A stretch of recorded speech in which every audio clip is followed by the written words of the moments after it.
60 nations, Hormuz Island bears the wounds of power struggles spanning thousands of years.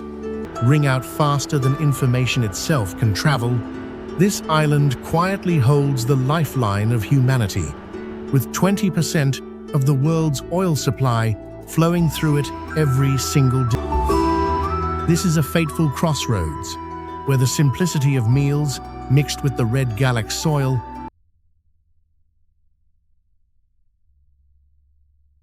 shaping the very survival of the global economy. But behind that political weight lies a geological reality even more unforgiving. This is a land that has practiced survival longer than any nation that has ever existed. It was from the violent forces between tectonic plates that Hormuz Island was thrust up from the ocean floor.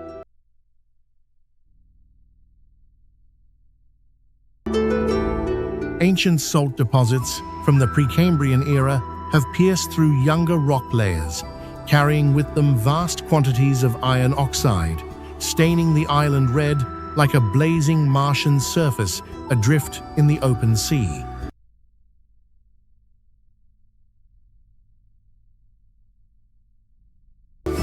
This is the Hormuz that was forged before history began and has never stopped burning.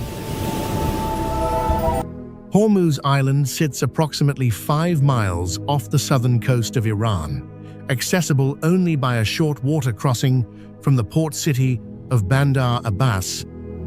Yet the distance between its appearance and any reasonable expectation of what an island should look like is far greater than any boat journey can measure.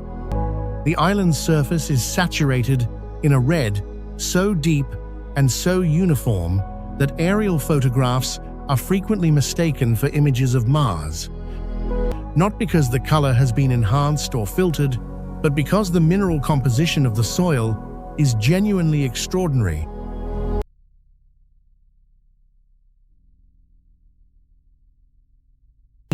Even at rest, even in shadow, even at the hour before sunrise, when the light has not yet arrived to justify it. Cliffs the color of dried blood drop directly into water of the deepest transparent blue, and the visual collision between the two registers not as beauty, but as wrongness, as if something geological has gone unsaid for too long, as if the island is making an argument the eye has no. For the people who live here, this landscape is not unreal. It is the condition of daily existence, familiar to the point of invisibility. The red soil of Hormuz, known locally as Galak, is not merely geological phenomenon. It is ground into spice, mixed into flatbread, stirred into fish dishes, served at tables where the conversation is ordinary, and the geology beneath the meal is never mentioned. The island's population, not as an act of desperation or performance, but as an adaptation so long practiced it has become cuisine, so embedded in local identity.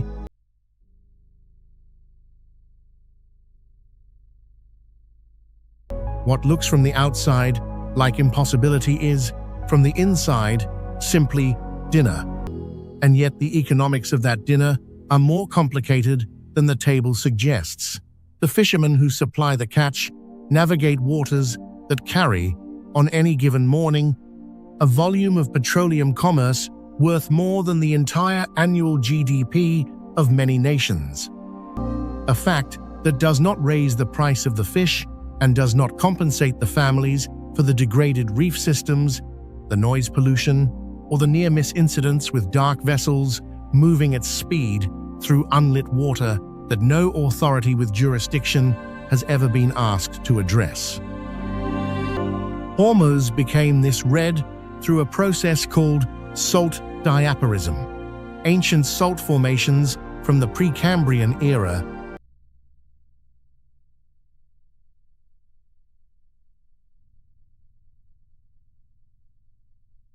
since before complex life existed on this planet. Every rainfall reshapes the islands slightly, dissolving and redistributing what the salt domes have spent millennia compressing, carving new channels through terrain that was different last season and will be different again next year. The island is not stable. It is constantly being rewritten by forces it cannot resist, and does not resist, it simply incorporates them. The way the people who live on it have incorporated every pressure placed upon them, geological and geopolitical alike, absorbing the weight of both without being credited for carrying either. The weight carried by Hormuz Island within the global economic system is disproportionate in a way that is almost comic in its extremity, and would be comic if it were not so consequential for the people living within it.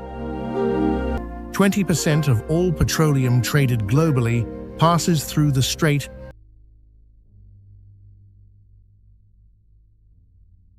But every day, without pause, without acknowledgement, without any portion of the value generated by that passage, returning to the community whose coastline frames it.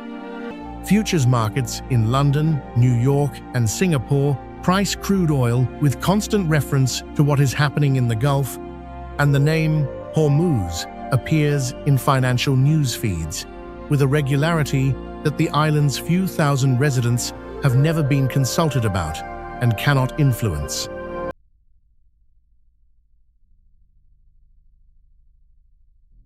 A weather system that delays tanker scheduling for 48 hours. Each of these events can move global oil prices by several dollars per barrel within hours, redistributing hundreds of millions of dollars between buyers and sellers who have never seen the island and could not locate it without assistance. The island does not participate in these transactions. It simply exists as the geographic circumstance around which they are organized, named for a place whose residents experience the consequences of global dependency without receiving any of its documented benefits. The tension today is the familiar tension of a place that has been discovered from multiple directions simultaneously and by interests that do not coordinate with each other. Tourism finds the red beaches and begins to measure their photographic value. The island has become, in certain corners of international travel media, a destination precisely because its visual improbability is so complete that images from it perform well on platforms that reward the visually unexpected. The question of how many visitors a landscape this geologically fragile can absorb before it loses the very quality that made it worth visiting remains unanswered, debated quietly between a community that needs income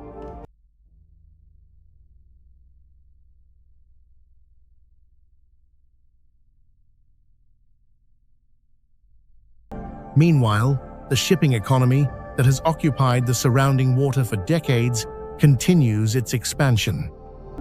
The shadow fleet adds vessels to the corridor that the island's fishermen must navigate around, and the tourism economy and the petroleum economy compete without acknowledging each other's existence for the right to define what Hormuz Island is for. The island itself, red and patient and being slowly rewritten by every rain, has been making its own argument about that question for 100 million years and has not yet finished making it. Qeshm time is strange, accumulated, patient, and entirely indifferent to whether anyone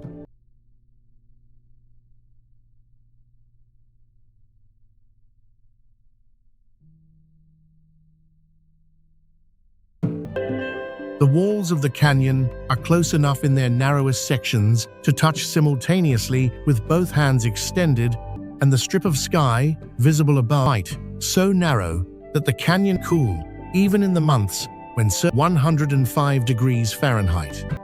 For the communities that live on Qeshm, the island's geological complexity has never been spectacle or inconvenience.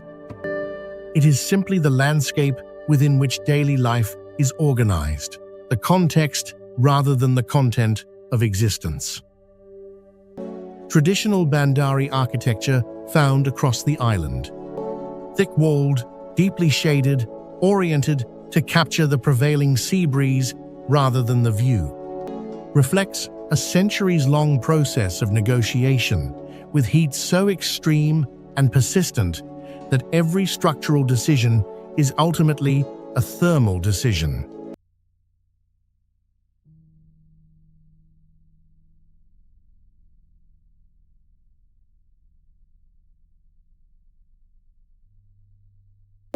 The island's residents have historically relied on fishing, pearl diving in earlier centuries when the Gulf's oyster populations supported an economy and intervening territory of the United Arab Emirates.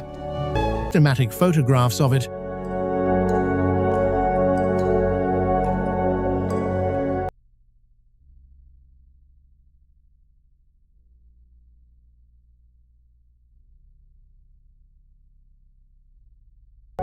taken in the mid-20th century were reportedly viewed with skepticism by people who had not been there and were shown them without context.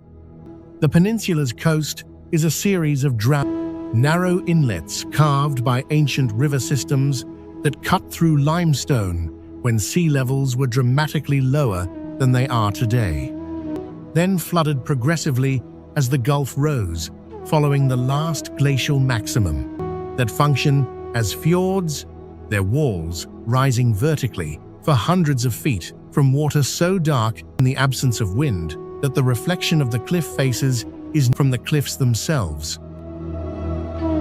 Local communities call these inlets khors, and they have been navigated in traditional wooden boats for generations, without the landscape ever becoming less vertiginous or more legible to anyone encountering it. The geological record embedded in Musandam's rock faces is extraordinary in its accessibility. Marine fossils, the calcified remains of organisms that lived in warm, shallow seas when this rock was still ocean floor, appear at elevations exceeding a mile above current sea level.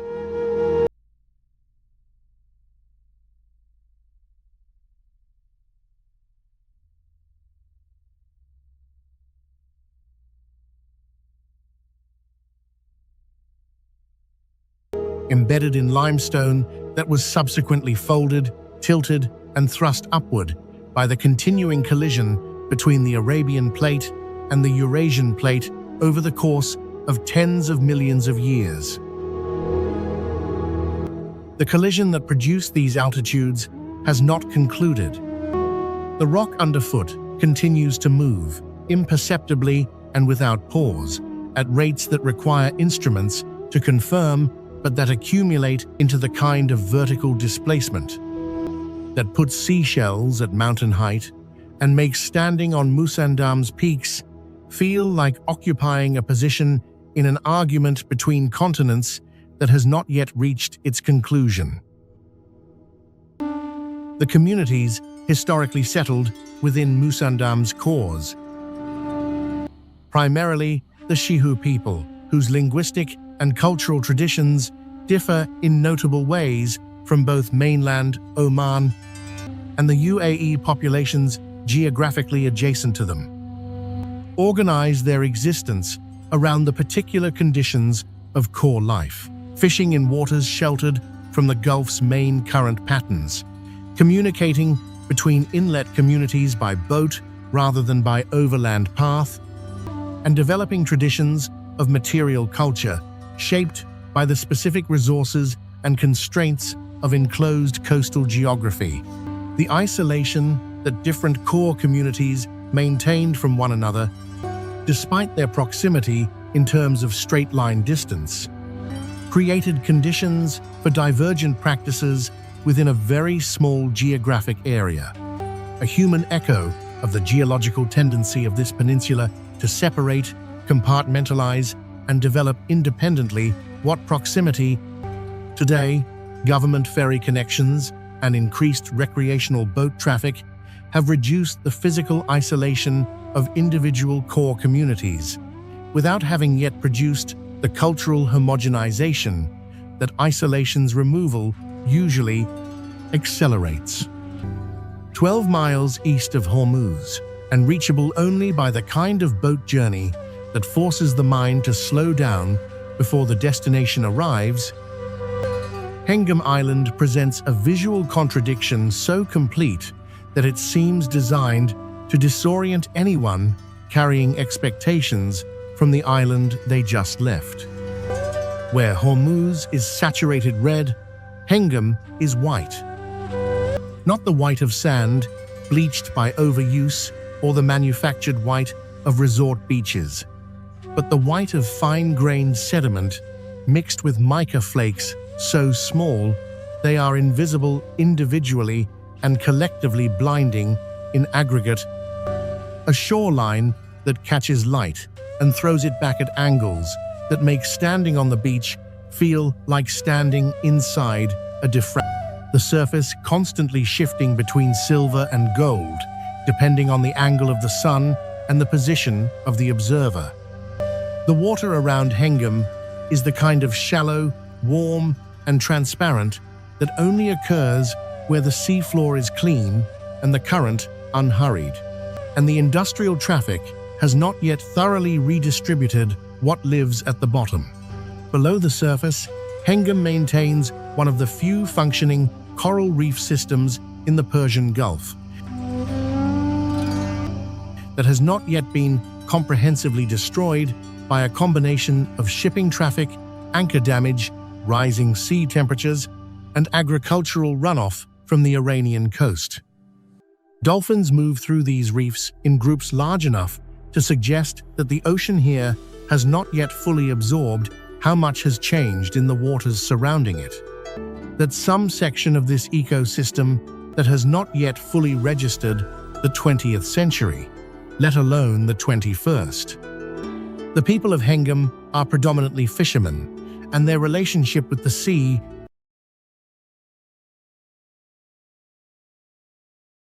or agreed upon by governments who drew lines through them. Hengam became this way clear, biologically intact, visually improbable through geological isolation. The island's limestone foundation resisted the iron-rich mineral intrusions that stained Hormuz, and the reef system developed in relative shelter from the main tanker corridor that runs to the north. Today, that corridor creeps closer every decade, the traffic growing heavier, the vessels larger, the displacement of water more significant with each passing season. Kish Island sits approximately 12 miles off the Iranian coast in the central Persian Gulf, small enough that a motivated walker could circumnavigate it in a single day, and its most recognized landmark is not a natural formation or a historic monument, but a failure.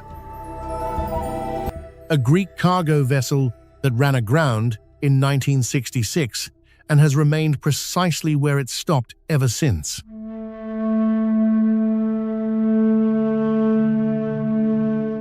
Rusting into the shallow water at the island's northern beach with the resigned permanence of going anywhere a very long time ago. The wreck is now a reef. Coral has colonized the hull in formations that have developed their own internal logic.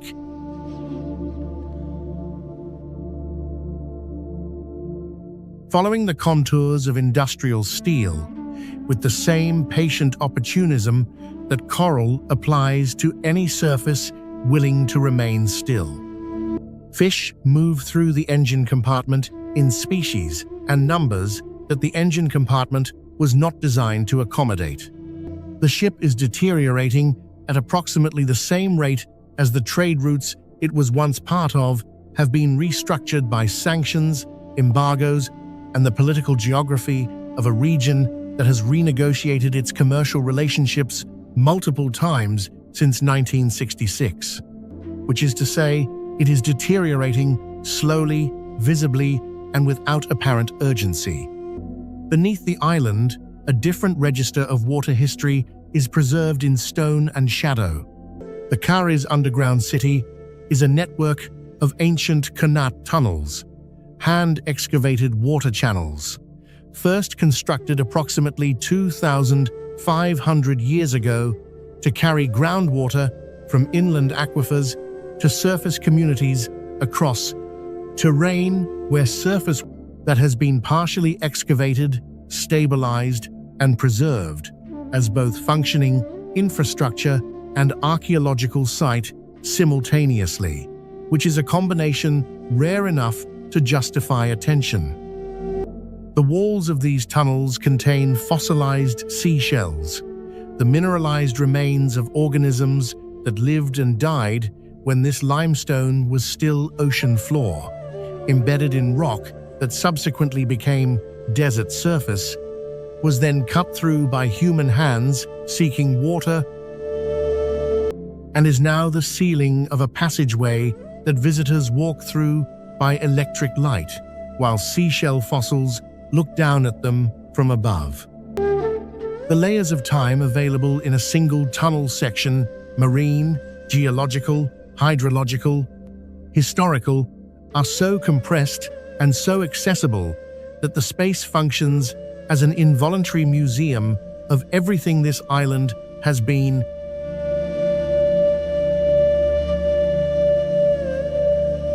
Kish was designated a free trade zone in the years following the 1979 revolution, which transformed it from a quiet pearl diving and fishing community into a commercial destination operating under a different regulatory framework than the Iranian mainland. A deliberate economic anomaly built on the island's geographic isolation and intended to create a space where international commerce could continue regardless of the political pressures. The result, decades later, is an island that exists luxury retail complexes visible from beaches where hawksbill turtles still select nesting sites by criteria, duty-free zones operating at full capacity adjacent to reef ecosystems that have not been granted equivalent exemptions from the consequences of industrial activity nearby. Kish is simultaneously an economic experiment and a biological one, and the two experiments have not yet agreed on what the island is for. Chabahar occupies a position on the Gulf of Oman rather than the Persian Gulf proper, outside the strait's geometry rather than within it. And this single geographic distinction, the fact of being downstream of the choke point rather than upstream of it, has made the port the focus of sustained infrastructure investment from directions that have not otherwise found much common purpose. India, Iran, Afghanistan, before its government changed, and various international consortiums have at different times identified that all seaborne trade into and out of Iran, and all transit commerce connecting the Indian subcontinent to Central Asia by sea, must currently pass through 21 miles of water that one sustained geopolitical disruption could render temporarily impassable. Chabahar does not share this vulnerability. It is the bypass that geography provided and that politics has spent 3 decades trying to activate. The landscape surrounding Chabahar belongs to the Makran coast, a stretch of territory formed by the subduction of the Arabian Sea floor beneath the Eurasian plate, a collision that has produced both the persistent low-level seismic activity that periodically reconfigures coastal infrastructure and the geological phenomenon of mud volcanoes, which emerge from the surrounding terrain as conical formations ranging from a few feet to several hundred feet in height, periodically releasing gas and mineral-rich water from depths that the flat, bleached surface above them gives no indication of containing. The Makran mud volcanoes are among the most concentrated expressions of this geological process found anywhere on Earth, and they rise from terrain the color of bone that has been in the sun too long with a matter-of-fact strangeness. Not erupting, not dormant, but doing something in between, exhaling, slowly, continuously, without particular drama, as if the planet is simply breathing through an unconventional set of pores. Simply the sea, the boundary of the known world, the source of protein, the avenue of commerce, and the medium, through